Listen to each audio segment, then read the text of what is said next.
Olá, graça e paz a todos vocês. Que alegria, que privilégio estarmos juntos na Escola de Cristo e aprendermos lições maravilhosas. Que a graça de Jesus, o amor de Deus e a comunhão do Espírito Santo alcance as nossas vidas nesse dia. Sabe, queridos, estamos passando por momentos difíceis. É só olhar agora os nossos irmãos do Rio Grande do Sul. Quanto sofrimento, quantos problemas e vários outros problemas, vários desafios, várias outras catástrofes que têm abatido a vida dos seus filhos. E aí a pergunta fica rondando na mente das pessoas, dos seres humanos: onde Deus está quando as tragédias acontecem? Ele não é amor? Ele não é bom? Por que ele não intervém? E aí, qual é a resposta? Nós precisamos então ir para a palavra de Deus para a gente poder ver e saber onde Deus está quando as tragédias acontecem.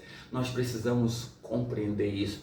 E aí nós vamos orar para que o Espírito Santo nos capacite, nos oriente para a gente entender essa verdade. Vamos orar nesse instante. Amado Deus, querido Pai, estamos aqui na Tua presença e pedimos que o Santo e Bom Espírito ilumine a nossa mente para entendermos a verdade da palavra de Deus. Onde o Senhor está em meio às tragédias da vida. Ajuda-nos, Senhor, é a nossa oração em nome de Jesus, que o Santo e Bom Espírito nos ilumine. Amém. Olha só, onde Deus está quando as tragédias acontecem? Maquiavel até fala que uma das características que você tem para você se manter no poder é você pegar aquilo que é parte do seu caráter ruim, algo ruim do seu caráter, e aplicar para o seu inimigo. E é isso que o diabo faz. O diabo, que é mau, é ruim, só veio para roubar, matar e destruir. Diz a Bíblia lá em João capítulo 10, verso 10, Jesus dizendo que o ladrão, que é o diabo, veio somente para roubar, matar e destruir.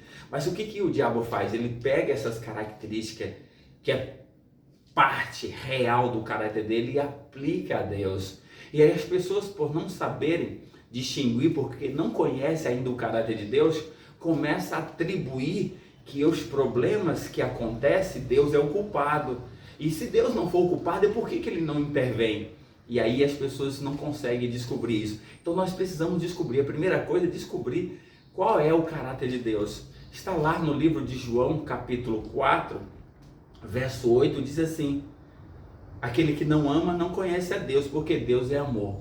Característica de Deus, ele é amor. Deus não tem amor, ele é amor. O amor é uma pessoa, é Deus. Aí, aqui ó, em Ezequiel, capítulo 30, capítulo 33, Ezequiel, capítulo 33, essas são características do caráter de Deus que a gente precisa conhecer. Capítulo 33, verso 11, do livro de Ezequiel, tem um texto que a gente precisa conhecer. Diz assim: disse-lhe,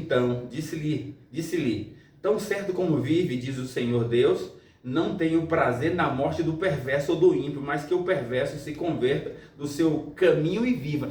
Deus não tem prazer nem na morte do ímpio ou do perverso. Deus não tem prazer no mal, sabe? Aí Tiago vai dizer assim, Tiago capítulo 1, verso 17, vou ler na íntegra para você.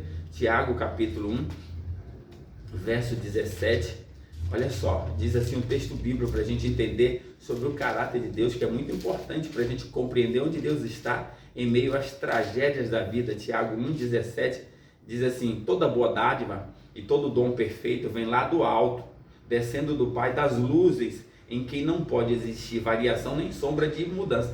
Tudo que é bom vem de Deus, o mal não vem de Deus. Nós já falamos o verso que Jesus recitou, que está em João 10:10, o ladrão, o diabo, veio para roubar, matar e destruir. E agora?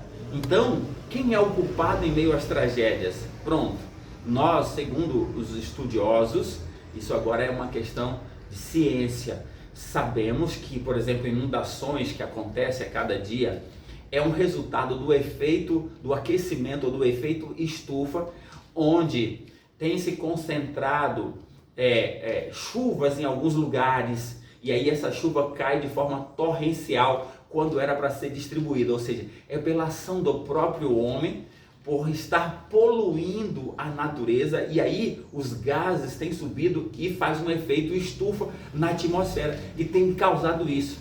Pronto, esse é um. O outro é a ação do homem, por exemplo, no que diz respeito à própria natureza, aos rios. Os rios e as suas margens, que é algo que capta a chuva quando vem em grande quantidade e distribui ali para chegar em pequena quantidade. Os rios agora estão sem mais espaço. Construiu-se muito em cima dos rios, das suas margens, e aí eles não têm onde mais a água se escoar. A água não é mais distribuída. E aí uma outra coisa, tudo está praticamente em grande cidade pavimentado. Então quando a chuva cai, o solo não mais absorve, então ela tem que ir para algum lugar. Então essa tem sido. E aí um outro problema é a ação do homem, por exemplo, poluindo com os lixos, não coloca lixo no lugar, então fecha tudo. E mais, ainda falta de ação, geralmente dos políticos, para fazer um trabalho, quem sabe, melhor, para fazer uma drenagem nas grandes cidades. Pronto, são essas situações que têm gerado todos esses problemas e as grandes catástrofes, como agora dos nossos irmãos do Rio Grande do Sul. Então nós precisamos entender. Mas uma outra coisa que nós vamos agora ver na Bíblia, tá? Sabe qual é em cima disso tudo? Está aqui, logo no livro de Gênesis, Deus, quando criou o ser humano, ele disse assim, no capítulo 2, verso 15 e 16, tomou, pois, Deus o homem, e o colocou no jardim do Éden para cultivar e guardar. E o Senhor Deus lhe deu essa ordem: de todas as árvores do jardim comerás livremente, mas da árvore do conhecimento do bem e do mal não comerás, porque no dia em que delas comer, certamente morrerás. Aqui Deus está dando ao ser humano a liberdade de escolha. Nós fomos criados por Deus, com a liberdade de tomar decisão, de fazer escolhas para o bem ou para o mal. E nós somos livres. E quando Deus coloca uma lei, Deus ele não age contrário àquela lei que ele estabelece. A lei da liberdade é uma lei do céu, do universo. Deus criou seres perfeitos, livres para tomar decisão entre o certo e o errado. Então aqui Adão e Eva foram criados livres, com essa capacidade. E Deus avisou para eles, para que eles pudessem escolher o bem, não comer da árvore da ciência do bem e do mal. Mas eles desobedeceram a palavra de Deus. E aqui está, por exemplo, no capítulo 3, a gente tem esse relato. Mas a serpente mais sagaz do que todos os animais selváticos que o Senhor Deus tinha feito. Esse é o verso 1 do capítulo 3 de Gênesis. Disse a mulher: é assim que Deus disse, não comerás de toda a árvore do jardim? Respondeu-lhe a mulher: do fruto da árvore do jardim podemos comer, mas do fruto da árvore que está no meio do jardim, disse Deus, não coma, nem tocareis nele, para que não morrais. Então a serpente disse à mulher: é certo que não morrereis. Aqui está, contradizendo a palavra de Deus, porque Deus sabe que no dia, disse a serpente, em que deles comeres, se vos abrirão os olhos, e como Deus sereis conhecedores do bem e do mal. Verso 6, vendo a mulher que a árvore era boa para se comer, e agradável aos olhos, e árvore desejável para dar entendimento, tomou do fruto, e o comeu, e deu também ao seu marido, e ele comeu. Pronto, aqui está, Deus concedeu liberdade, Deus estava ali presente. Deus havia dado a liberdade, mas quando Eva então agora dá ouvido à sugestão do diabo e ela toma a fruta da ciência do bem e do mal na sua mão, Deus poderia ter chegado naquele momento ali, e segurado a mão de Eva e dito, tomado, não coma. Mas Deus não faz isso. Por quê? Porque o homem é livre, porque eu e você somos livres para tomar as nossas decisões entre o certo e o errado. Essa é uma lei que Deus criou, o livre-arbítrio e a liberdade de escolha. Deus sabia da tragédia que ia se suceder a partir daí para frente. E Deus seria o que mais iria sofrer, porque foi ele que morreu na cruz. Mas Deus não segurou a mão. Aqui está, se em algum momento Deus poderia ter intervido para não deixar com que a tragédia acontecesse, seria esse momento. Mas como Deus, ele não age contra o seu caráter, contra aquilo que ele estabeleceu, o ser humano era livre. Mas Deus agora tinha um plano, ele mesmo iria morrer no lugar do ser humano. E Jesus foi isso. Sabe um outro momento que a gente pode perceber se Deus poderia, se ele quisesse, mas ele não age contra a nossa liberdade? Quando Jesus estava na cruz, isso está em Mateus capítulo 26, a partir do verso 45, Jesus então na cruz ali, angustiado, todos os nossos pecados sobre ele, diz: meu Deus, por que me desamparaste? Deus poderia ter vindo ali e mandado os anjos libertar, mas não, ele deixou. Por quê? Porque essa era a única maneira de nos salvar.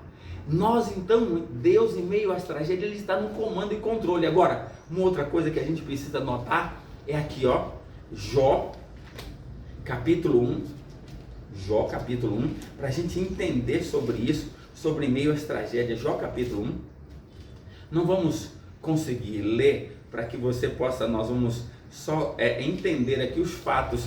Jó, capítulo 1, tem um relato desse homem que era íntegro, justo, temente a Deus e que se afastava do mal.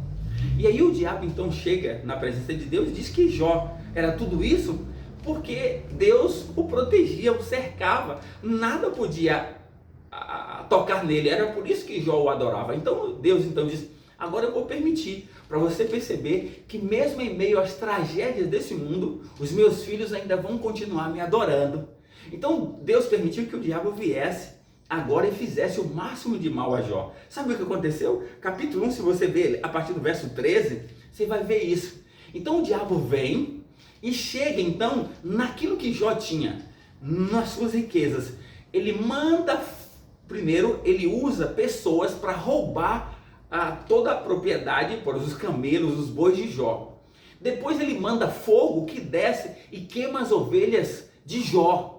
E aí em seguida ele usa outro grupo que vem e rouba de Jó mais as suas propriedades. Jó fica sem nada. E aí, por final, olha só, verso 19 aqui, ó, 18. Também esse falava ainda quando veio outro e disse, estão os teus filhos e as tuas filhas comendo e bebendo vinho em casa do seu irmão primogênito? Eis que se levantou grande vento do lado do deserto e deu contra os cantos da casa, o qual caiu sobre eles e morreram, e só eu escapei para trazer-te a nova. Percebe? O diabo usou agora o vento, uma ventania, um tufão, que veio contra aquela casa e derrubou a casa e todos morreram. Então o diabo, ele tem ação má para usar a natureza contra os filhos de Deus. E é exatamente isso aqui. Então ele veio e matou os filhos de Jó. Mas qual foi a atitude de Jó? Diz assim o verso 20. Então Jó se levantou, rasgou o seu manto, rapou a cabeça e lançou-se em terra e adorou. Pronto. Em meio às tragédias, nós ainda podemos adorar a Deus. Nós podemos ainda servir a Deus em meio às tragédias, porque a gente sabe, conhece o caráter de Deus, que não é Deus culpado pelas tragédias. As tragédias acontecem pela nossa ação da nossa liberdade de forma errada, de forma equivocada e má. E aí a gente sofre. E a outra é a ação direta do próprio diabo contra os filhos de Deus. E aí outra, muitas vezes, é os filhos de Deus que são livres, mas deixam ser levados pelo diabo. E aí o diabo usando aqueles, causa sofrimento aos filhos de Deus. Então esse é o conflito, mas é muito mais amplo, mas é que dá para eu e você entender que Deus não é culpado em meio às tragédias. Deus continua no centro e comando do universo. Deus está trabalhando para que nós, eu e você, possamos entender que esse mundo não presta, que esse mundo é mau, mas que existe solução e que Ele vai nos resgatar. Nós precisamos então nos voltar a Deus como Jó, mesmo em meio às tragédias, e continuar adorando e entregar a nossa vida a Ele. Sabe o que acontece? Jesus, agora eu vou recitar o verso que eu comecei, capítulo 10 de João, verso 10. Jesus diz que o ladrão veio para roubar, matar e destruir, mas ele diz, mas eu, Jesus, vim para que você tenha vida e a tenha em abundância. Então, em meio às tragédias da vida, nós precisamos tomar a decisão, isso é liberdade, de aceitar a Jesus, de viver com Cristo, porque aí Ele vai nos dar vida e vida em abundância, não para esse mundo, mas para a eternidade.